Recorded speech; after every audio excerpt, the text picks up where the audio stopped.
जैसे मीन वालों को क्लियर है। एक बार एक राजा तो था ना, वो किसी ऋषि को देखा कि तपस्या कर रहे हैं और बिल्कुल गंदगी से बिल्कुल धूल मिट्टी सना हुआ था उनके ऊपर, काफ़ी समय से कर रहे थे और पत्ते गिरे हुए थे सामने। तो उनको लगा कि हम थोड़ी सफाई कर देते हैं। तो उन्होंने पत्ते हटाने शुरू किया, तो उसके चलने से पत्तों की आवाज़ आने लगी और पत्तों को हटाने से आवाज़ आई, तो ऋषि की तपस्या भंग हो गई और गुस्से में आकर के बोलते हैं कि तुम्हारे चलने की वजह से, आहट की वजह से मेरी तपस्या भंग हुई, मैं तुम्हें शाप देता हूँ, तुम जहाँ जहाँ चलोगे वहाँ वहाँ गड्ढा होता जाएगा।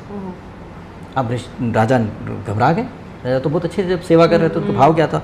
अब सभी लोगों को बताया कि भाई अब चलते ही गड्ढा हो जाता, उनके शाप मिल गया। तो उन्होंने अपने सेनापति सबको बताया कि भाई जाओ रानी को खबर दे दो, क्योंकि रानी पढ़ी लिखी थी, विद्वान थी।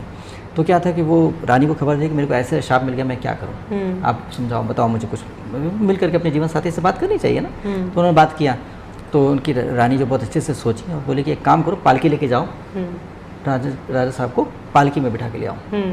उनको उठा करके गोद में उठा करके पालकी में रख दिया गया।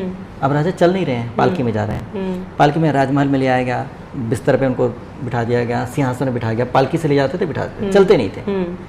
अब क्या है कि रानी ने बोला कि एक बहुत अच्छा प्लान है मेरे दिमाग में, हमारे राजपाट में कहीं पे नहर नहीं है और सिंचाई की व्यवस्था अच्छी नहीं है। तो सुबह सुबह राजा को नाश्ता वाश्ता करा के खिला पिला करके ले गए। कि राजा चलना शुरू किया, गड्ढा होता गया, फिर चलना शुरू किया, गड्ढा होता और गड्ढा होता, करते करते नहर बनती गई। पूरे राज्य में नहर ही नहर हो गई और खूब बढ़िया से सिंचाई की व्यवस्था हो गई। पूरा देश खुशहाल हो गया। बहुत अच्छा। आप बताइए, बहुत अच्छा।